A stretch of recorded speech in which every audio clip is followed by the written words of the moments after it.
Map का full form बताओ। Map map map और डब्लू मैप बताए थे ना। मैप में विल्किंसन आया कहाँ? Microwave anisotropy probe. भूल गया तुम लोग जी? इतना जल्दी भूल जाएगा? गॉड पार्टिकल का अन्य नाम क्या है? Higgs boson. ठीक है। हमारी गैलेक्सी का नाम क्या है? मिल्की वे। ठीक है। गैलेक्सी का सामान्य आकार क्या होता है? स्पाइरल। सबसे बड़ा गैलेक्सी कौन सा है? हाँ, ठीक है। IC1101। ठीक है। इसका आकार कैसा है? अंडाकार आकार है, यानी एलिप्टिकल है। ठीक है। किस सुपर क्लस्टर का यह क्लस्टर का हिस्सा है? एबेल 2029। याद है सबको? भूल गया? मिल्की वे में, मिल्की वे के जो आर्म्स हैं यानी जो भुजाएं हैं, उसकी संख्या कितनी है? हाँ, 4 पढ़ना है, जिसमें से मुख्य भुजा 2 और छोटे भुजा 2। नाम तो याद नहीं होगा? याद है? स्कूटम, सेंटोरस और पोर्सियस, और दूसरा नोर्मा। नोर्मा और सेजिटेरियस। ठीक है, चलो ये तो धीरे धीरे याद हो जाएगा, लेकिन एक चीज जरूर याद रखना, हमारे मिल्की वे गैलेक्सी के केंद्र में जो ब्लैक होल है उसका नाम क्या है? उसका नाम क्या है? सेजिटेरियस है। कल पढ़े थे ना? ठीक है। मिल्की वे किस सुपर क्लस्टर का हिस्सा है? विर्गो। किस सुपर क्लस्टर का? विर्गो। ठीक है। गैलेक्सी के विशाल समूह को क्या कहते हैं? जो बहुत बड़ा ग्रुप होगा उसको क्या कहेंगे? Super cluster. और जो छोटा ग्रुप होता है उसको गैलेक्सी ग्रुप भी कहते हैं। किस गैलेक्सी ग्रुप का हिस्सा मिल्की वे है? Local group. ओरायन कहाँ से हो गया जी? ओरायन में तो, ओरायन आम पर हम लोग हैं। अगर पूछा गया किस सुपर क्लस्टर का हिस्सा है, तब होगा विर्गो। अगर पूछा गया किस ग्रुप का हिस्सा है, किस समूह का हिस्सा है, तो लोकल ग्रुप। बताया था ना, उसमें 54 गैलेक्सीज है। ठीक है। किसी भी गैलेक्सी के मध्य में फुटबॉल आकार का उभरा हुआ पोर्शन क्या कहलाता है? बल्ब। और इसके केंद्र में क्या होता है? तारों का जन्मस्थली किसे कहा जाता है? नेबुला। ठीक है। यहाँ तारे आके मरते भी हैं क्या? हाँ, इसका एग्जाम्पल काफी इंपॉर्टेंट है, याद रखोगे। नेबुला के कई प्रकार हैं, जिसमें से हम लोग पहला पढ़े थे एमिशन प्रकार, उत्सर्जन प्रकार। इसका एग्जाम्पल ओरायन, ईगल। ठीक है। सुपरनोवा से जो पढ़े थे, क्रैब। ठीक है। उसके बाद पढ़े थे हम लोग डार्क नेबुला, हॉर्सेड। याद है तुम लोग को जी? प्लेनेटरी या ग्रह रिंग और डम्बल। डम्बल और रिंग। ठीक है। हाँ, बुमरैंग। Reflection, players. चलो याद है तुम लोग को। हमारे ब्रह्मांड का सबसे ठंडा या मिल्की वे का सबसे ठंडा बुमरैंग। ठीक है। और चमकीला कौन सा है? ओरायन। मिल्की वे का सबसे चमकीला नेबुला है ओरायन। ठीक है। चलो, इतना सा हम लोग पढ़े हुए थे। अब इसी में आज हम लोग करेंगे आगे। दिख रहा है पहला क्या है? तारा यानी स्टार। सब तो जान ही रहे हो नाम, बस इसके अंदर की चीजों को जानना है। नाम बहुत लोग जानता है, थोड़ा सा जो पढ़ाई किए होंगे कभी ना कभी वो जानता होगा किससे निर्मित होता है। बाकी चीजें मेरे हिसाब से थोड़े बहुत अननोन भी होंगे और थोड़े नॉन भी होंगे। चलो एक तरफ से सब चीज हम लोग देखेंगे। तारा जो है वो एक्चुअल में है क्या?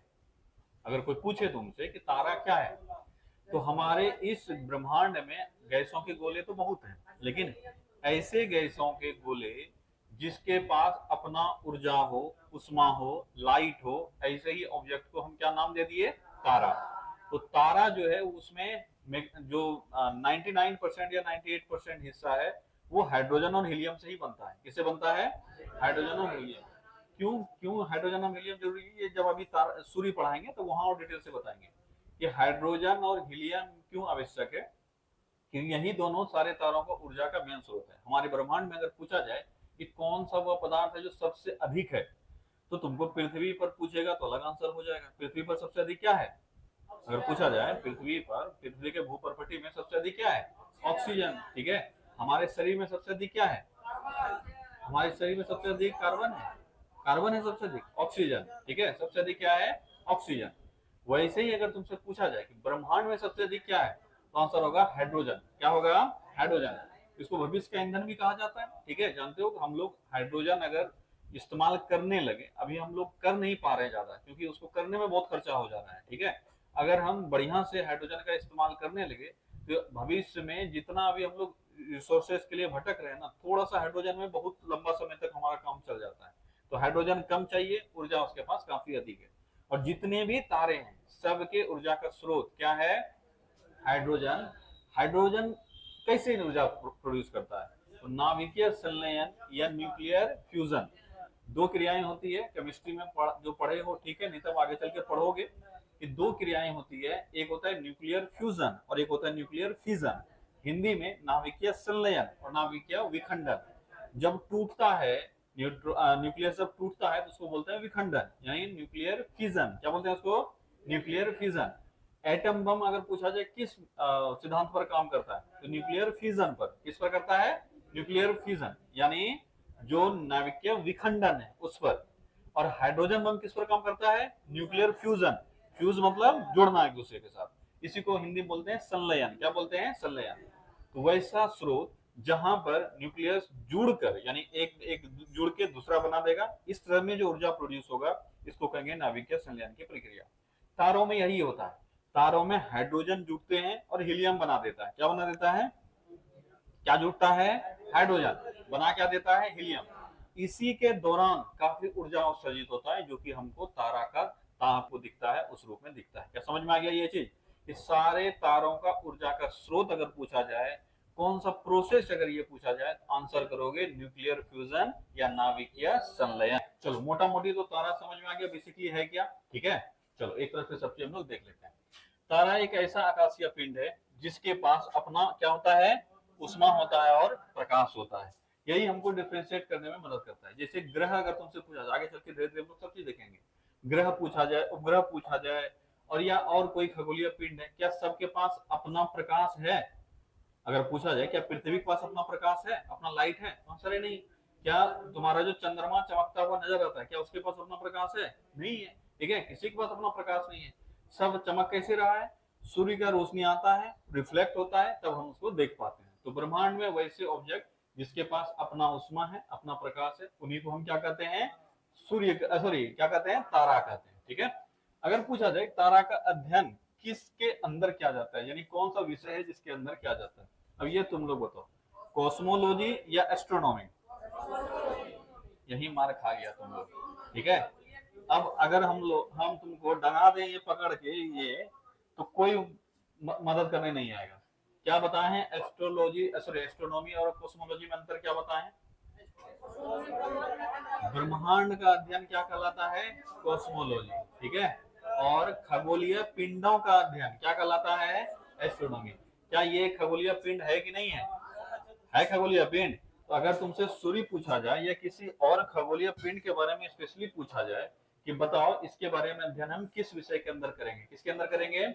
एस्ट्रोनॉमी के अंदर। यही सब छोटा छोटा क्वेश्चन होगा जो गलती करोगे। ठीक है, किसके अंदर? एस्ट्रोनॉमी के अंदर। एस्ट्रोनॉमी का भी एक ब्रांच है जिसका नाम है एस्ट्रोफिजिक्स। क्या नाम है? एस्ट्रोफिजिक्स। ठीक है, के एस्ट्रो, ठीक है, एस्ट्रोफिजिक्स। ठीक है, एस्ट्रोफिजिक्स के अंदर। ठीक है, समझ में आया? अगर हमको पूछ लिया कि बताओ कॉस्मोलॉजी, एस्ट्रोनॉमी, एस्ट्रोलॉजी, इसमें से किसमें हम लोग सूर्य के बारे में पढ़ेंगे, किसमें पढ़ेंगे? एस्ट्रोनॉमी में। एस्ट्रोनॉमी में कहा जाके पढ़ेंगे हम लोग? एस्ट्रोफिजिक्स के अंदर। ये सब छोटा छोटा चीज है जिसको याद रखोगे। ठीक है, चलो अगर पूछा जाए ये प्रमुख रूप से निर्मित होते हैं, यानी जो स्टार्स हैं वो निर्मित होते हैं, क्या इसमें कोई पथरीला चीज, स्टोनी चीज या रॉकी चीज होता है क्या? आंसर है नहीं। ये प्रमुख रूप से गैसों से निर्मित होते हैं। किससे निर्मित होते हैं? गैसों से, और थोड़े बहुत धूलकण अन्य मात्रा हो सकते हैं, लेकिन 99% इसका हिस्सा जो होगा वो क्या होगा? गैस। और इस गैस में भी 95% से अधिक हिस्सा किसका होगा? हाइड्रोजन और हीलियम। ठीक है, तो याद रखोगे दो गैस है प्रमुख रूप से सभी तारे का। ऐसा नहीं कि सिर्फ सूर्य का याद रखोगे, जितने भी तारे हैं सभी का जो मुख्य अवयव है वो क्या है? हाइड्रोजन और हीलियम। हाइड्रोजन और हीलियम। तो अगर पूछा जाए प्रमुख रूप से निर्मित होते हैं, किससे निर्मित होते हैं? हाइड्रोजन और हीलियम से। ठीक है, ऊर्जा का स्रोत क्या है? नाभिकीय संलयन। क्या है? नाभिकीय, ठीक है, नाभिकीय संलयन। अंग्रेजी में क्या बोलेंगे इसको? Nuclear fusion. क्या बोलेंगे? Nuclear fusion. ठीक है, हिंदी हो जाएगा इसका नाभिकीय संलयन और अंग्रेजी में कहेंगे न्यूक्लियर फ्यूजन। ठीक है, तो सभी तारों के ऊर्जा का स्रोत क्या है? न्यूक्लियर फ्यूजन या नाभिकीय संलयन। इस दौरान क्या होता है? हाइड्रोजन हाइड्रोजन एटम जुटता है और किसका निर्माण करता है? हीलियम का निर्माण करता है। ठीक है, इसके बाद हम लोग देखते हैं जब आसमान की तरफ तो अलग अलग तारा अलग अलग रंग का दिखता है ना। तो सवाल एग्जाम में पूछा जाता है कि तारा का जो रंग है वो किसका सूचक है, यानी तारा का रंग किस पर डिपेंड करता है? तो कितना अधिक ताप है, ऑब्वियस है, तारा में और तो कुछ है ही नहीं। तो जितना अधिक टेम्परेचर होगा वैसे ही उसका रंग होगा। इसका टेम्परेचर का ये क्रम है। ठीक है, तो याद रखोगे पहला पॉइंट तो यही हो गया कि तारों का रंग निर्भर करता है, किस पर निर्भर करता है? उसके ताप पर। ठीक है, तारों का रंग किस पर निर्भर करता है? उसके ताप पर। सामान्य रूप से इसको हम लोग 3 कैटेगरी में बांटकर इसके बीच के दौरान ट्रांजिशन करवा सकते हैं। यानी सबसे अधिक ताप वाला जो तारा होगा वो होगा ब्लू कलर का। क्या होगा? ब्लू कलर का। सबसे अधिक किस के अगर ताप है तो कौन सा रंग हो जाएगा? Blue colour. ब्लू के बाद कहां जाएगा? व्हाइट। कहां जाएगा? व्हाइट। व्हाइट के बाद जाएगा येलो। येलो के बाद जाएगा ऑरेंज। ऑरेंज के बाद जाएगा रेड। यही क्रम है, इस बीच में तुमसे कुछ भी पूछा जा सकता है। तो हम लोग याद रखेंगे जब तारों का ताप सबसे अधिक है तो उसका रंग होगा ब्लू। क्या होगा? ब्लू। उसके बाद जब यह मध्य अवस्था में पहुंच जाएगा तो इसका रंग हो जाएगा व्हाइट। और जब अंतिम अवस्था में पहुंच जाएगा तो इसका रंग हो जाएगा रेड। ठीक है, अगर पूछा जाए येलो कहाँ होगा तो व्हाइट के बाद। ठीक है, व्हाइट से अब रेड होना है तो व्हाइट से सबसे पहले क्या हो जाएगा? धीरे धीरे पीला आएगा, पीला से धीरे धीरे ऑरेंज होगा और ऑरेंज से धीरे धीरे लाल हो जाएगा। अचानक से तो हो नहीं सकता है। ब्लू देखोगे तो ब्लू, डीप ब्लू धीरे धीरे व्हाइट हो जाएगा। ये तो ऑब्वियस है, इसमें कोई दूसरा कलर नहीं आ सकता है। ये सबसे पहले एक मतलब पूरा एकदम शाइनी ब्लू रहेगा और वैसे फिर धीरे धीरे लाइट होते होते होते होते क्या हो जाएगा? व्हाइट। लेकिन व्हाइट से रेड होना ये आसान काम नहीं है, इसको कन्वर्ट करना होगा, थोड़ा बहुत रेड की तरफ लेके जाना होगा। तो सबसे पहले व्हाइट किस में बदलता है? येलो में। येलो फिर किस में बदलेगा? ऑरेंज में। और ऑरेंज किस में बदलेगा? रेड में। ठीक है, लेकिन हम लोग पढ़ लेते हैं यही थी। अगर कभी तुमसे येलो पूछ ले, ऑरेंज पूछ ले तो ये व्हाइट और रेड के बीच का अवस्था हो जाएगा। ठीक है, तो अगर पूछा जाए कोई भी तारा अपने युवावस्था में किस रूप में होगा? युवावस्था में ब्लू। ठीक है, ये है इसका युवावस्था। क्या है ये? युवावस्था है। ठीक है, और ये है वृद्धावस्था। क्या है ये? वृद्धावस्था। समझ में आ गया? तो युवावस्था में क्या होगा? ब्लू। जब तारा अधेड़ हो जाएगा तो उसका रंग कैसा हो जाएगा? व्हाइट। ठीक है, ये हो गया 40 के आसपास का उम्र। ठीक है, उसके बाद जब वृद्ध हो जाएगा, मरने के कगार पे आ जाएगा, तब ये लाल हो जाएगा और लाल होने के बाद बेचारा फट जाएगा। ठीक है, ये होता है तारों का लाइफ। तो अगर कोई तारा तुमको पीला दिख रहा है, उजला दिख रहा है, तो समझ लो आधा उम्र ये बिता चुका है। हमारा जो सूर्य है ये पीला पीला ड्वार्फ स्टार है, यानी येलो ड्वार्फ स्टार है। ठीक है, हमारा तारा जो सूर्य जो है बहुत बड़ा स्टार नहीं है, ये बौना तारा में आता है। ठीक है, तो ये बहुत बड़ा स्टार नहीं है, छोटा सा स्टार है। लेकिन ये अपना आधा स्टेज बिता चुका है और ये किस रूप में पहुंच चुका है? येलो स्टेज पर। धीरे धीरे ऑरेंज होगा और उसके बाद रेड होगा, उसके बाद खत्म हो जाएगा। अच्छा, कभी इमेजिन करके देखो, एक चीज, एक कॉन्सेप्ट और बताते हैं तब इमेजिन करना। ठीक है, कि तारों का जैसा सा उम्र बढ़ता है, तुम देखा होगा बच्चा का शरीर छोटा होता है, फिर देखोगे जो युवावस्था है शरीर पूरा गठीला होगा, चौड़ा होगा, लेकिन बूढ़े होने के बाद थुलथुला जाते हैं और शरीर बड़ा हो जाता है। देखा होगा। अब तो शहर वाले आदमी में तो बचपने में बूढ़ा हो जाता है तो शरीर थुलथुला जाता है। गांव सब में देखा होगा कि जवानी का शरीर गठीला जरूर रहता है पर शरीर छोटा होगा बूढ़ों के रिस्पेक्ट में, बूढ़ों का शरीर बड़ा हो जाएगा। पैर साइज भी तुम देखा होगा, दादाजी लोग का जो पैर साइज होगा, मान लो मेरे हाइट का है, हम जब बूढ़े होंगे, ठीक है, पता नहीं मेरा अवस्था क्या होगा उस समय में, आज क्योंकि बॉडी चेंज हो रहे हैं, लेकिन अपने दादाजी के समय में देखना, अगर मेरे ऐसा हाइट है, मेरे ऐसा बॉडी है, तो बूढ़े होने के बाद पैर और बड़ा हो जाता है, मतलब बड़ा बड़ा चप्पल लेना होगा, नॉर्मल अभी वाला चप्पल काम नहीं आएगा। इस तरह से कहने का मतलब ये हुआ कि जैसे जैसे उम्र बढ़ता है वैसे वैसे साइज भी शरीर का थोड़ा बहुत क्या होता है? बढ़ता जाता है। ठीक है, वैसे ही तारा भी है। तारा का जैसा जैसा उम्र बढ़ता जाएगा वैसे उसका साइज क्या होगा? बढ़ता जाएगा। यानी अगर हम इस तीनों अवस्था में बात करें तो सबसे बड़ा अवस्था एक तारा का किस समय में होगा?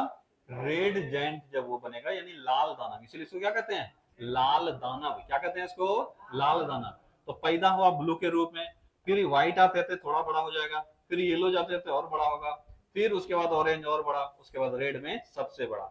अब ये मरने के कगार पे आ गया, शरीर में पानी भर चुका है। ठीक है, शरीर में जिस तरह से, अब मेरे गांव में एक बुढ़िया ऐसी थी, ठीक है, वो जवानी में ठीक थी, उसके बाद फिर जैसे जैसे उम्र जाने लगा, मतलब बीतने लगा, तो उसके शरीर में पानी होने लगा और लास्ट में आई सी मोटी हो गई थी और उसी के कारण वो मरी भी। ठीक है, क्योंकि शरीर में एकदम पानी भर गया था। तो वही समझ लो स्टार है। ठीक है, तो अंतिम अवस्था में काफी फूल जाता है, यानी बड़ा हो जाता है, और उसके बाद ये क्या होता है, फट जाता है। तो फट जाता है जब, तो बाहरी आवरण हट जाएगा और सूर्य का कोर बाहर आ जाएगा, यानी तारा का कोर बाहर आ जाएगा। इसी को कहते हैं व्हाइट ड्वार्फ। क्या कहते हैं इसको, व्हाइट ड्वार्फ। आगे चल के ये सब देखेंगे। अब सवाल मेरा ये है कि सूर्य, अभी अपना जो सूर्य है ये किस अवस्था में है, येलो अवस्था में। किस अवस्था में है, येलो अवस्था में। अब बताओ, जब ये लाल दाना बनेगा तो हम पर क्या असर पड़ेगा, कोई असर पड़ेगा कि नहीं पड़ेगा? ताप कम होगा कि ज्यादा होगा? ताप तो कम होगा, पर हम जहां पर हैं ये हमारे बहुत करीब आ जाएगा। और ऐसा अनुमान है कि मरकरी और वीनस को तो खा ही जाएगा, क्योंकि साइज बड़ा हो रहा है। तो साइज बड़ा हो रहा है तो सामने वाले को तो निपटा ही देगा। तो मरकरी और वीनस, सूर्य के बाद जो ग्रह आठों का क्रम याद होनी चाहिए, ठीक है, नहीं तो आगे चल के भी पढ़ोगे, इसी चैप्टर में पढ़ोगे। सबसे पहले सूर्य के बाद बुध, उसके बाद पृथ्वी। सोचो, ऐसा उम्मीद है कि पृथ्वी उसके बाद सूर्य के सामने पहला ग्रह बचेगा। सोच के देखो क्या हम लोग रह पाएंगे? ठीक है, क्योंकि सूर्य, अब तुमको क्या लग रहा है ये 10 दिन का कहानी है? लाल दाना बन जाएगा तो 10 से 20 दिन में मर जाएगा, उसके बाद लाखों साल तक इसी अवस्था में रहेगा। ऐसा तुरंत अवस्था खत्म नहीं होता, लाखों करोड़ों साल रहेगा। ठीक है, आज भी कई तारा मौजूद है जो कि लाल अवस्था में है, लेकिन लाल अवस्था में भी एक तुम्हारा वो जोन होगा जहां पे हम लोग रह पाएंगे। लेकिन हम, हमारे यहाँ जहां तक सूर्य का बात है, तो जब ये लाल दाना के रूप में आएगा तो शायद पृथ्वी पर लोग ना रह पाए। अगर तापमान लो कम हो गया और हम लोग एडजस्ट कर पाए तो कर पाए, क्योंकि पहला दो ग्रह सूर्य खा जाएगा। कौन कौन सा वो है, मरकरी और वीनस, यानी बुध और शुक्र, ये सूर्य खा जाएगा और पहला ग्रह बचेगा फिर पृथ्वी। तो उस समय में अगर इंसान जिंदा रहा, ये हैबिटेबल जोन में पृथ्वी रहा, तो हम लोग पढ़ेंगे कि सूर्य के बाद पहला ग्रह कौन सा है, पृथ्वी। फिर बोलेगा मेरा छर छर छर छर छर छर छर छर दादा पढ़े थे कि दो ग्रह और था, ठीक है, जिसको सूर्य खा गया। ठीक है, चलो वापस अब। तो सबसे अधिक ताप वाला का कलर होगा ब्लू, फिर व्हाइट, फिर रेड, और इसके बाद ये फट जाएगा। ठीक है, याद रखना। अच्छा, साइज सबसे बड़ा कहाँ होगा, रेड। अब है पृथ्वी से सबसे निकट का तारा। बहुत सारा बच्चा गलती करता है जो कि ये गलती किया। ठीक है, एग्जाम में देखो हम क्या बोले हैं कि पढ़ने के बाद छोटा छोटा गलती ही पढ़ने वाला बच्चा करता है। जो नहीं पढ़ा है वो तो चलो कुछ भी मार के आ जाएगा, उसको उतना दिक्कत भी नहीं होगा। लेकिन अगर तुम्हारा नाम कोई पूछे, अपने पिता का नाम बता के आ जाओगे, सोचो कितना तकलीफ होता है मन में, अरे मेरा नाम पूछा था, पापा का नाम बता दिए। अब जिसका नाम ही नहीं है वो किसी का नाम बता दे, क्या फर्क पड़ता है? वही चीज यहाँ होगा। पृथ्वी का सबसे निकट का तारा सूर्य है। ठीक है, यही बात तो हम बोल रहे हैं, इतना कहानी कविता क्यों बताए कि छोटा छोटा गलती कहाँ होता है। और यकीन मानो पढ़ने वाला बच्चा ही गलती करके आता है, क्योंकि वो पढ़ा है प्रोक्सिमा सेंचुरी। याद रखोगे, पृथ्वी के सबसे निकट का तारा सूर्य है। कौन सा है, सूर्य। तो पृथ्वी पूछा है, पृथ्वी का सबसे निकट का तारा कौन है, सूर्य। ठीक है, सूर्य जो हमसे कितना दूर है, हमसे 14.9, क्या क्या करोड़, ठीक है, करोड़ किलोमीटर। ठीक है, इतना दूर है। ठीक है, और ये हमारा सबसे निकट का तारा है, जहां से हम तक लाइट पहुंचने में मात्र कितना समय लगता है, 8 मिनट 16 सेकेंड। कितना लगता है, 8 मिनट 16 सेकेंड। नहीं मिलेगा तो 20 सेकंड कर दो ना, कोई दिक्कत नहीं है। ठीक है, जनरली 8 मिनट 20 सेकंड किताबों में देता है, लेकिन एग्जैक्ट आंसर 8 मिनट 16 सेकंड होगा। ठीक है, सोचो कितना जल्दी सूर्य से हम तक रोशनी पहुंच जाता है। ये सबसे निकट का तारा है। दूसरा जो सबसे निकट का तारा है, उसको वहां से यहाँ तक लाइट पहुंचने में 4.2 वर्ष लगता है। कितना लगता है, 4.2 वर्ष। और उसका नाम है प्रोक्सिमा सेंचुरी। क्या नाम है उसका, प्रोक्सिमा सेंचुरी। तो सवाल ये उठता है गलती हुआ कहाँ, हम लोग एग्जाम में क्यों इसको गलती कर लेते हैं? सवाल में गलती होता है, सवाल को पढ़ने में गलती होता है। सवाल दोनों एक जैसा पढ़े, अगर शुरू से ऐसा पढ़ता ना तो गलती नहीं होता। दिक्कत क्या है कि वन लाइनर के फॉर्म में समझ ही नहीं आता कि हम पढ़ क्या रहे हैं, इसलिए गलती होता है। अब सुनो दूसरा सवाल। दूसरा सवाल पूछता है कि हमारे सौर मंडल, मतलब जो सोलर सिस्टम है, इसका सबसे निकटतम तारा कौन सा है? अब यही रटा हुआ है सबका। तो हमारे सौर मंडल का सबसे निकटतम तारा प्रोक्सिमा सेंचुरी, क्योंकि सौर मंडल अगर पूछ रहा है तो इसका मतलब सूर्य के बारे में पूछ रहा है। सौर मंडल तो सूर्य का परिवार ही है। ठीक है, तो सूर्य का सबसे निकटतम तारा या सौर मंडल का सबसे निकटतम तारा प्रोक्सिमा सेंचुरी, लेकिन पृथ्वी का सबसे निकटतम तारा सूर्य। ठीक है, इसको बस इतना सा समझना। ये है हमारा सौर मंडल, यहाँ है सूर्य, यहाँ है पृथ्वी, और यहाँ है प्रोक्सिमा सेंचुरी। अब जब पृथ्वी से सबसे, ये भी एक तारा है, क्या है ये, तारा है, और ये भी एक तारा है, ठीक है। तो ये है पृथ्वी, यहाँ हम लोग खड़े हुए हैं। तो पृथ्वी का सबसे निकटतम तारा ये होगा कि ये होगा, ये होगा, और इसका नाम है सूर्य। क्या नाम है इसका, सूर्य नाम है। और इसका नाम है प्रोक्सिमा सेंचुरी। क्या नाम है इसका, प्रोक्सिमा सेंचुरी, ठीक है। तो याद रखोगे, अगर सूर्य से सबसे निकटतम पूछेगा क्या होगा, प्रोक्सिमा सेंचुरी। यह है पूरा हमारा सौर सिस्टम। तो सोलर सिस्टम से सबसे निकटतम तारा प्रोक्सिमा सेंचुरी, लेकिन पृथ्वी से सबसे निकटतम तारा सूर्य। पृथ्वी से निकटतम दूसरा तारा कौन सा है, प्रोक्सिमा सेंचुरी। क्या पूरा कॉन्सेप्ट क्लियर हुआ। बस एग्जाम में थोड़ा सा ध्यान रखना पूछा क्या है। कई बार पूछ लेता है कि सूर्य का निकटतम तारा कौन सा है, तो आंसर प्रोक्सिमा सेंचुरी हो जाएगा। कई बार पूछ लेगा सौर सिस्टम, कई बार पूछ लेगा पृथ्वी, या पूछेगा हमसे निकटतम तारा कौन सा है, तब ये हम यही खड़े हैं ना, तो हमसे निकटतम तारा क्या हो जाएगा, सूर्य। तो याद रखना, ठीक है, कि पृथ्वी का सबसे निकट का तारा सूर्य, लेकिन पृथ्वी से दूसरा सबसे निकट का तारा वो हमारे सौर मंडल का सबसे निकटतम तारा। एकदम पूरा क्लियर कॉन्सेप्ट यहाँ पे हो जाएगा अगर ये अच्छे से कोई पढ़ लिया। इसका नाम क्या है, प्रोक्सिमा सेंचुरी, ठीक है, प्रोक्सिमा सेंचुरी, ठीक है, ठीक है, प्रोक्सिमा सेंचुरी। क्या नाम है इसका, प्रोक्सिमा सेंचुरी। क्या किसी को यहां तक कोई दिक्कत। सबसे चमकीला तारा, अब ये भी है सबसे चमकीला तारा, इसका मतलब जो सबसे अधिक बड़ा होगा, जिसके पास सबसे अधिक, अच्छा ऐसा नहीं है कि जो बड़ा है वो लाल ही हो जाएगा। अब ऑब्वियस है कुछ शुरुआत में ही बड़ा बनेगा, ठीक है, जो बड़ा बनेगा उसके पास और अधिक ऊर्जा होगा। ये नॉर्मल स्टेज हम बताएं कि छोटा ब्लू जो है वो अपना लाइफ का सबसे छोटा स्टेज में रहेगा, और रेड जो है लाइफ का सबसे बड़ा स्टेज होगा। पर ये भी तो हो सकता है ना, तो शुरुआत में कोई बौना पैदा हुआ तो कितना भी फूलेगा तो बौना ही तो रहेगा। नहीं समझ में आया। अगर कोई 2 फीट का है, कितना भी फूल जाए मरने अवस्था में, तो भी तो वो बौना ही रहेगा। वो 8 फीट के आदमी के बराबर तो नहीं हो सकता है। अब वजन देखोगे, एक बौना लिलीपुट है और एक खली है, अब दोनों फूल रहा है मरने के समय में, तो कौन ज्यादा फूलेगा, देखा। तो बौना बौने रहेगा। वही चीज शुरुआत में भी कोई ऐसा तारा हो सकता है जो शुरू में बहुत बड़ा है, ठीक है, तो उसके पास ऊर्जा भी अधिक होगा, ऑब्वियस है उसके पास ताप भी अधिक होगा। तो वर्तमान में सबसे चमकीला तारा और सबसे बड़ा तारा, ये दोनों तुम याद रखना अच्छे से, ठीक है। सबसे चमकीला तारा जो इसका नाम है साइरस या सिरियस। क्या नाम है इसका, साइरस और सिरियस, दोनों में से कुछ भी लिखा हुआ मिले दोनों सही है, साइरस या सिरियस, ठीक है, साइरस, ठीक है। तो सबसे चमकीला तारा कौन सा है, साइरस। पर हो सकता है कई बार तुमको साइरस नहीं मिले, तो इसका दूसरा नाम भी है कुत्ता तारा। क्या नाम है, डॉग स्टार। क्या नाम है इसका, डॉग स्टार, कुत्ता तारा, ठीक है। तो याद रखोगे साइरस को ही हम लोग डॉग स्टार भी कहते हैं, यानी कुत्ता तारा लिखा हुआ नहीं मिलेगा, डॉग स्टार ही मिलेगा हिंदी में भी, ठीक है। तो याद रखोगे हमारे ब्रह्मांड का अब तक खोजा गया सबसे चमकीला तारा कौन सा है, साइरस या सिरियस, और इसका दूसरा नाम क्या है, डॉग स्टार। अब ये भी कंफ्यूजन कई बार होता है, अब तो अधिकांश किताबों में दोनों लिखा हुआ मिल जाता है, नहीं तब पहले किसी बार एग्जाम में पूछ लिया, वहां साइरस नहीं देगा डॉग स्टार देगा, कई बार साइरस दे देगा, तो कंफ्यूजन होता है कि कौन सा है सबसे चमकीला तारा। दोनों नहीं है, दोनों एक ही है, ठीक है, साइरस या डॉग स्टार, ठीक है। सूर्य से लगभग 20 से 25 गुना अधिक चमकीला है। कितना अधिक गुना चमकीला है, 20 से 25 गुना अधिक चमकीला है जो हमारा सूर्य है, ठीक है। और ये ब्रह्मांड का सबसे चमकीला तारा है। अगर कभी पूछा जाए ये किस तारामंडल का हिस्सा है, याद रखोगे केनिस मेजर तारामंडल का। किसका हिस्सा है, केनिस मेजर। अब इस तरह के सवाल ज्यादा पूछे जाते हैं, इसलिए अच्छे से याद रखना। अगर पूछा जाए कि ब्रह्मांड का सबसे चमकीला तारा कौन सा, सिरियस या साइरस, दूसरा नाम इसका क्या है, डॉग स्टार, ठीक है। ऐसा नहीं कि इसका अंग्रेजी नाम है, ये नाम है ना, नाम साइरस सिरियस दोनों अंग्रेजी हिंदी सेम है, इसका दूसरा नाम है, दूसरा नाम क्या है, डॉग स्टार, ठीक है, जो कि हमारे ब्रह्मांड का सबसे चमकीला तारा है। सूर्य से लगभग 20 से 25 गुना अधिक चमकीला है, जो हमारा सूर्य है इससे 20 से 25 गुना अधिक चमकीला है, ठीक है। और किस तारामंडल यानी कॉन्स्टेलेशन का हिस्सा है ये, केनिस मेजर। किसका हिस्सा है, केनिस मेजर। ये 3 पॉइंट है जिसको याद रखना है। इसके बाद आता है सबसे बड़ा तारा। ये सबसे चमकीला जरूर है पर ये सबसे बड़ा तारा नहीं है, ठीक है। तो याद रखोगे सबसे बड़ा तारा अलग है, इसका नाम है स्कूटी। तो सबसे बड़ा तारा हमारा कौन सा है, वाई स्कूटी।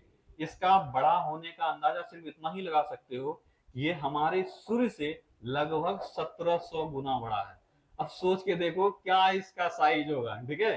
सूर्य ही इतना बड़ा है लेकिन इसका साइज हमारे सूर्य से लगभग 1700 गुना बड़ा है। सोच के देखो, इमेजिन भी नहीं कर पाओगे कितना बड़ा हो सकता है, ठीक है। अगर पूछा जाए ये किस तारामंडल का हिस्सा है, तो किसका हिस्सा है, स्कूटम का। किसका हिस्सा है, स्कूटम। तो 2 तारामंडल अभी तक पढ़ चुके हैं।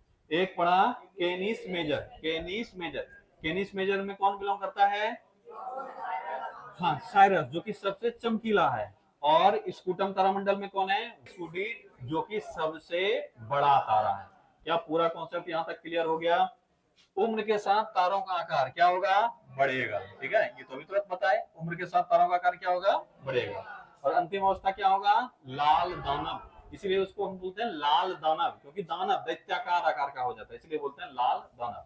ठीक है, चलो अब हम लोग देखेंगे कि तारों का निर्माण कैसे होता है और फिर इसका अंतिम अवस्था कैसे पहुंचता है। मोटा मोटी तो हम लोग समझ लिए कि तारों का निर्माण हुआ, अंतिम अवस्था में लाल दानव बनेगा, उसके बाद फट जाएगा।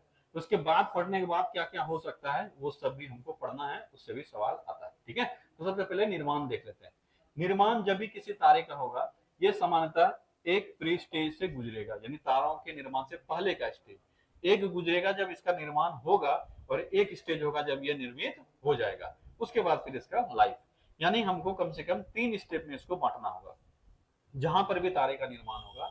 अब जैसे मान लो कहीं पे भी इंसानी बस्ती बस रहा है, इंसानी बस्ती बसने के लिए पहले प्रकृति वहां पे बसाता है प्रकृति को। कहने का मतलब हुआ कि सभ्यता का विकास, यानी इंसान के आसपास बसने से पहले प्रकृति ने वहां पर एक वातावरण बनाया। बनाया तो वैसे ही तारे अचानक से, ऐसा नहीं हाइड्रोजन आया फुटूस मिल गया और हीलियम बनने लगा और तारा जन्म ले लिया, ऐसा नहीं होगा। तारा जहां पर भी पैदा होगा पहले एक वातावरण बनेगा, एक माहौल बनेगा, और इसी माहौल को एक बादल के रूप में हम देखते हैं, और इसी बादल को नेबुला कहते हैं। क्या कहते हैं? नेबुला। बताया था ना, कल चर्चा किए थे इस पे।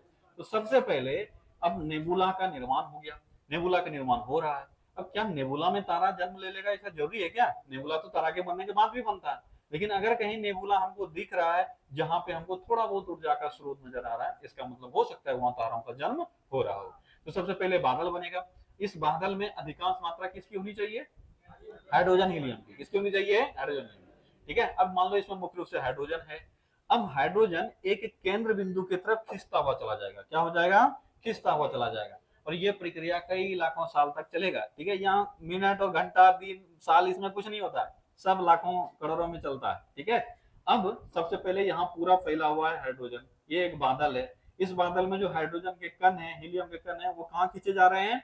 वो केंद्र की तरफ खींचे जा रहे हैं। ठीक है, और केंद्र के जब खींचे जाएंगे तो उसमें कंडेंसेशन प्रोसेस बोलते हैं। क्या बोलते हैं? कंडेंसेशन। मतलब पहले फैला हुआ था, अब धीरे धीरे क्या हो रहा है? कंडेंस हो रहा है, सिकुड़ रहा है। ठीक है, सिकुड़ते सिकुड़ते सिकुड़ते ये एक जगह केंद्रित होने लगेगा। कहाँ केंद्रित होने लगेगा? केंद्र पर। अब तुमको तारा जैसा स्ट्रक्चर वहां पे दिखने लगेगा। हाँ, इसका कुछ तो होने वाला बड़ा है।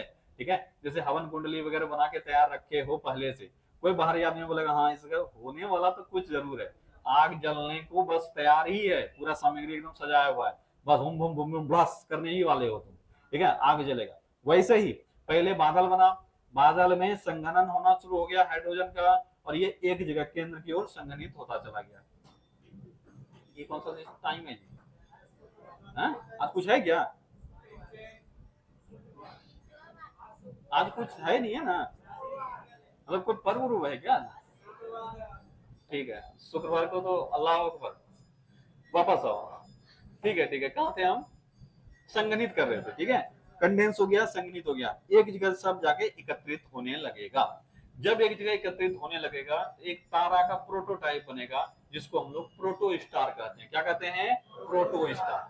सबसे पहले किसका निर्माण होगा? नेबुला का। नेबुला एक बादल है जिसमें तारे जन्म लेते हैं, तो इसका निर्माण हुआ, उसमें संघनन की क्रिया शुरू हुई। उसके बाद जब एक जगह एकत्रित होने लगेगा, संगठित होने लगेगा, तो इसको क्या कहेंगे? Proto star. लेकिन अभी तक तारा पैदा हुआ नहीं है। क्यों? अब बोलोगे तारा पैदा कैसे होगा? तारा पैदा तभी होगा जब हाइड्रोजन एक दूसरे के साथ टक्कर लगने लगेगा, और टक्कर जब लगेगा तब उसमें फ्यूजन की क्रिया क्या होगी? शुरू हो जाएगी। अभी तो हाइड्रोजन दूर दूर है, अभी बस पास आ रहा है, तो क्या पास आते आते टक्कर होने लगेगा? नहीं। अब जैसे मान लो एक लड़का उधर से दौड़ना शुरू किया, एक लड़का इधर से दौड़ना शुरू किया, तो क्या तुमको लग तो रहा है कि टक्कर होगा, पर क्या दौड़ते समय में टक्कर हो गया? क्या जब तक एक दूसरे के साथ टकराएगा नहीं तब तक टक्कर नहीं होगा। यही था, पहले हाइड्रोजन सब यहाँ पे था, संघनित होते हुए होते यहाँ पास में आ गया। अब मजा आने वाला है। क्यों मजा आने वाला है? क्योंकि अब टक्कर होगा, तो टक्कर होने लगेगा एकदम बहुत जोर जोर से, और इसी टक्कर के दौरान इसका फ्यूजन होने लगेगा और ये हीलियम में कन्वर्ट होने लगेगा, जिसके कारण काफी अधिक ऊर्जा उत्पादित होगा, और यही ऊर्जा किसका निर्माण कर देगा? तारा का निर्माण कर देगा। समझ में आया? तो तारा जब जन्म लेता है तो सबसे पहले क्या बनता है? नेबुला। क्या नेबुला ही तारा है? आंसर नहीं, ये वो वातावरण है जहां तारों का जन्म लेना है, ठीक है। इसमें हाइड्रोजन तथा हीलियम का संघनन शुरू हो जाता है, और जब ये संघनन, अच्छा यहाँ हर एक चीज जानते हो केंद्र की तरफ खींचता हुआ चला जाता है, इसी कारण से ये संघनन हो रहा है। तो जब ये संघनित हो रहा है तो शुरुआती दौर में संघनित होते होते होते जब ये पास में आ जाएगा बहुत, तब इसी को कहेंगे प्रोटो स्टार। क्या कहेंगे? Proto star. ध्यान देना, स्टार और प्रोटो स्टार में बस एक ही अंतर है, स्टार में नाभिकीय संलयन की क्रिया शुरू हो चुकी है, और जब तक शुरू नहीं हुई तब तक इसको क्या कहेंगे? Proto star. तो प्रोटो स्टार का बहुत सारा अवस्था होगा। प्रोटो स्टार के शुरुआती अवस्था में ये काफी ठंडा होगा। क्या होगा? काफी ठंडा। माना यह जाता है कि लगभग -172 डिग्री सेल्सियस के आसपास का टेम्परेचर होता है प्रोटो स्टार के शुरुआती स्टेज में। सोचो एकदम ठंडा है, और फिर धीरे धीरे ये क्या होने लगता है, जब पास आने लगेगा धीरे धीरे क्या होने लगेगा? गर्म होने लगेगा। और जब कोलिजन शुरू हो गया, जब टक्कर शुरू हो गया, जब न्यूक्लियर फ्यूजन शुरू हो गया, तब तापमान उससे बढ़कर कहां पहुंच जाएगा? 10⁻⁷ डिग्री सेल्सियस। सोच के देखो, कहां -172 डिग्री के आसपास था और कहां पहुंच गया?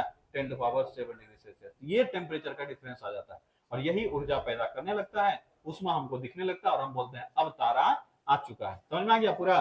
तो पहले नेबुला का निर्माण होगा, यानी बादल का निर्माण होगा। इसमें हाइड्रोजन और हीलियम का संघनन शुरू होगा, और यही संघनित होते होते जब बहुत अधिक संघनित हो जाएगा, तब किसका निर्माण होगा?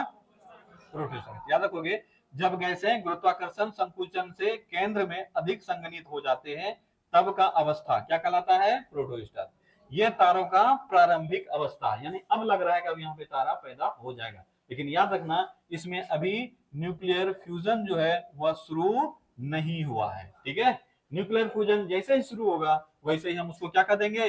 स्टार। क्या कर देंगे? स्टार। यानी अब तारा बन चुका है, ठीक है। तो स्टार का निर्माण, प्रोटो स्टार के अत्यधिक संकुचन से हाइड्रोजन परमाणु आपस में टकराने लगते हैं, जिससे नाभिकीय संलयन शुरू हो जाता है, और इसी को कहेंगे स्टार, ठीक है। और इस दौरान ताप जो है वो बहुत बढ़ जाता है, लगभग कितना हो जाता है?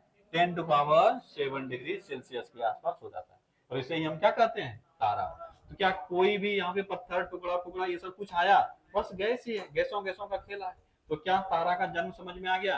तो एक सवाल तुमसे पूछा जाएगा कि तारों का प्रारंभिक अवस्था क्या कहलाता है? क्या कहलाता है? Proto star. क्या कहलाएगा? Proto star.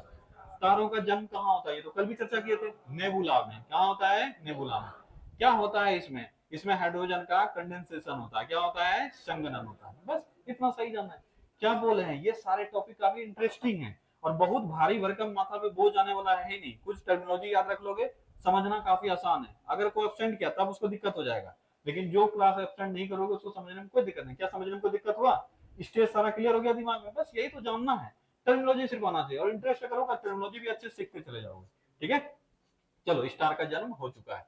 अब स्टार का आगे का जिंदगी, अब स्टार पैदा हो गया, ठीक है। अब इसका आगे का जिंदगी क्या? तो याद रखोगे, तारों का भविष्य निर्भर करता है, किस पर निर्भर करता है? उसके मास पर। किस पर निर्भर करता है? उसके मास यानी द्रव्यमान पर, ठीक है। किस पर निर्भर करता है?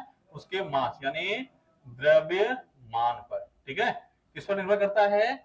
उसके मास पर, ये कितना द्रव्यमान है। बोलोगे ऐसा क्यों? तारा पैदा हो गया तो तारा ही है। सोचो, सिर्फ थोड़ा सा मास में अंतर के कारण हमारा एक ग्रह सूर्य बनते बनते रह गया। वो ग्रह कौन सा है? जुपिटर। जुपिटर को थोड़ा सा और अगर सपोर्ट मिल जाता तो किंगफिशर नहीं बनता वो, ठीक है। वो भारत में बड़ा बिजनेसमैन बन के रहता है। यानी जुपिटर जो है वो तारा बनते बनते रह गया है।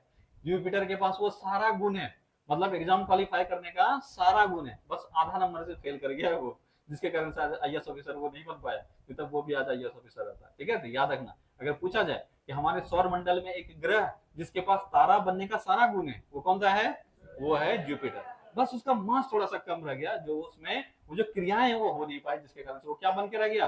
ग्रह बन के रह गया। सोचो कितना बड़ा बेइज्जती है, ठीक है। कहाँ वो तारा बन जाता, उसका अपना परिवार होता, और अब वो एक नौकर बन के रह गया है हमारे सौर सिस्टम का। भले ही सबसे ताकतवर नौकर क्यों ना हो, लेकिन बन के रह गया एक सदस्य, ठीक है। खैर वापस हो, तो कोई भी तारा जब बन गया, उस तारा बनने के बाद उसका भविष्य किस पर निर्भर करता है? उसके द्रव्यमान पर। अब बोलोगे ऐसा कैसे होता है? तो द्रव्यमान ही डिसाइड करेगा आगे चल के फटने के बाद उसका क्या होगा, क्योंकि रेड जायंट तक तो सब पहुंचेगा, ये तो पक्का है, बूढ़ा तो सब बनेगा। अब तुमको मोक्ष की प्राप्ति होगी कि चुड़ैल बनेगा, ठीक है, कि दूसरा जीवन लेगा, ये हमारे धर्म में भी है ना, कि तुम मर गया उसके बाद तुम कोई जानवर बन जाता है, कोई कीड़ा मकोड़ा बनता है, कोई कुत्ता बनता है, कोई फिर से इंसान ही बन जाता है, ठीक है।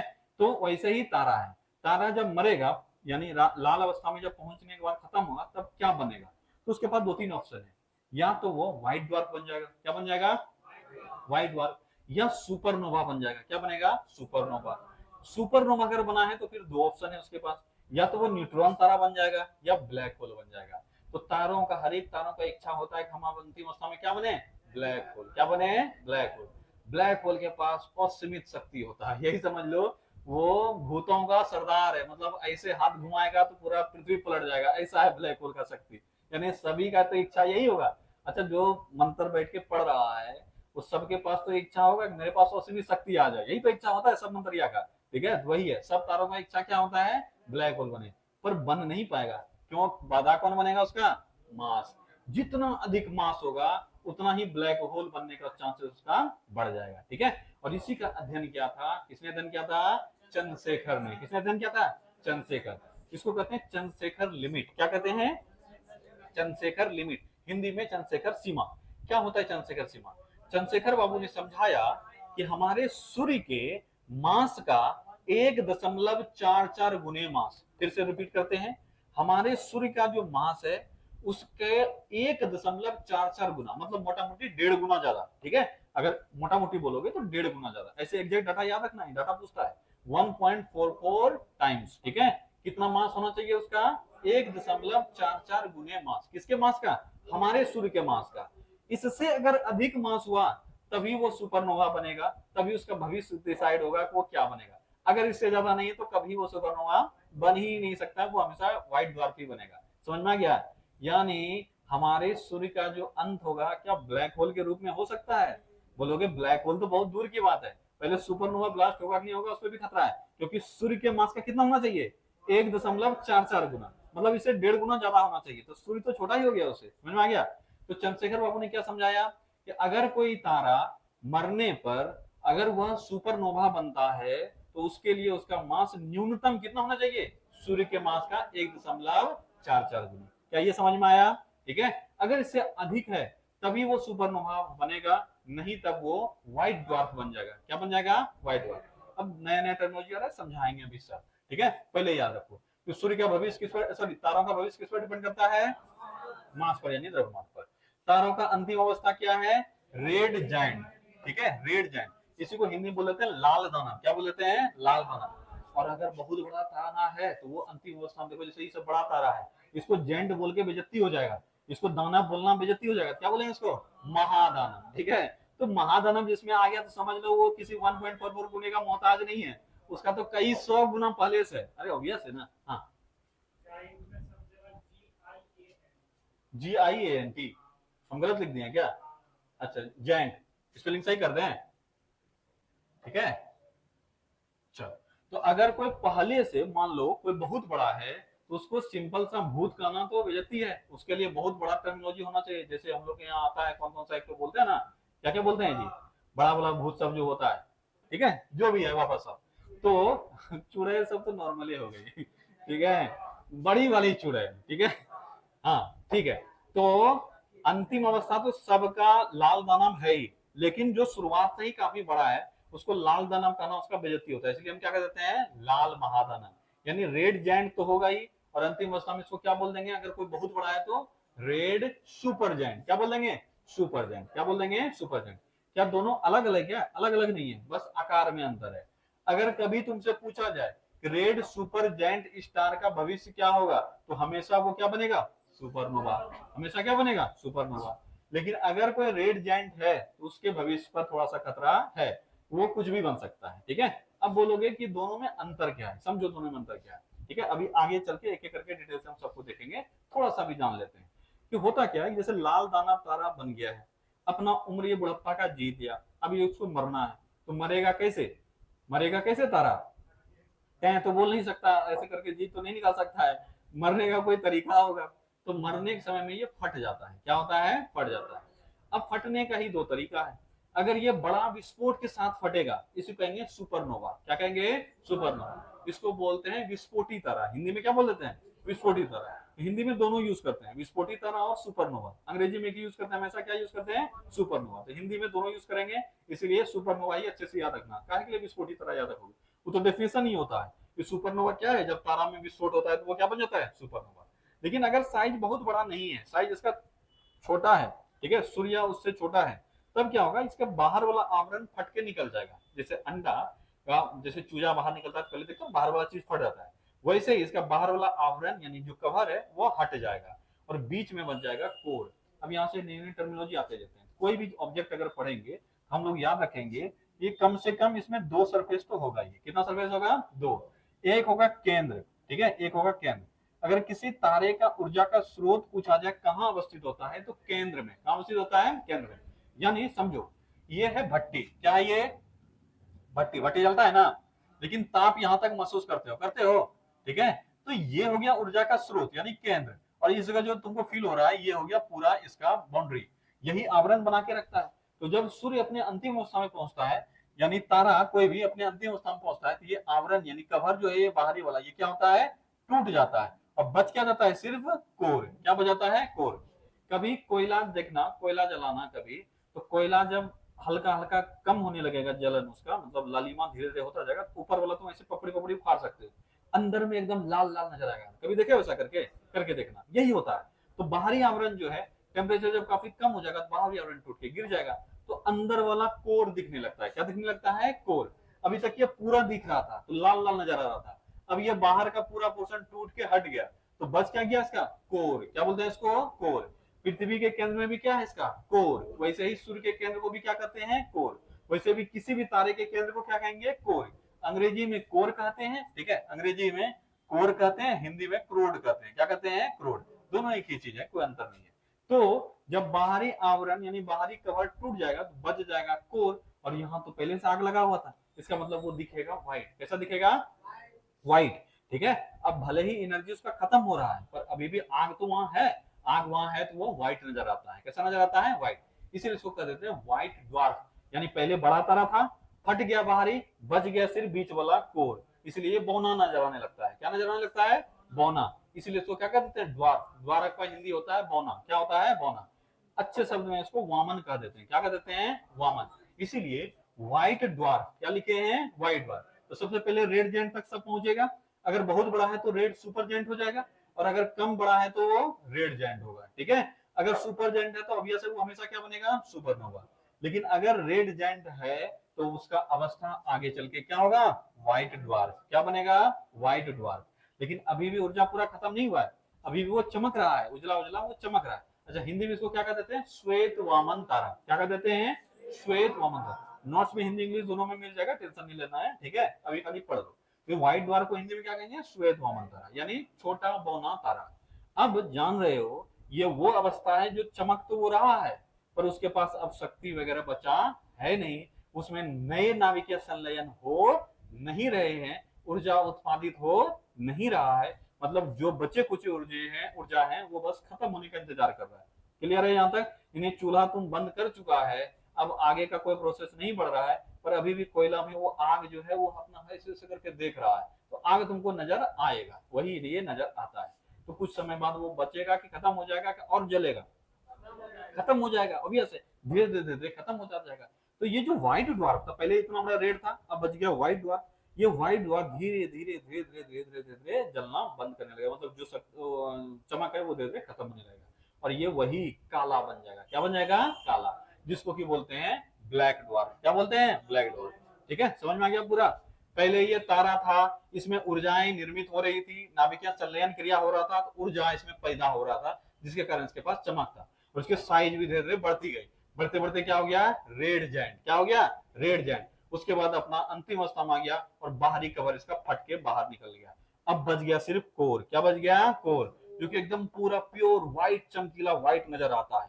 लेकिन ये व्हाइट ज्यादा देर रहेगा नहीं, ये कुछ समय बाद धीरे धीरे क्या होने लगेगा, लाइट इसका कम होने लगेगा, क्योंकि ये ऊर्जा अब खत्म हो रही है, नई ऊर्जा निर्मित नहीं हो रहे हैं, और धीरे धीरे क्या फाइनली क्या बन जाएगा, ब्लैक। क्या बन जाएगा, ब्लैक।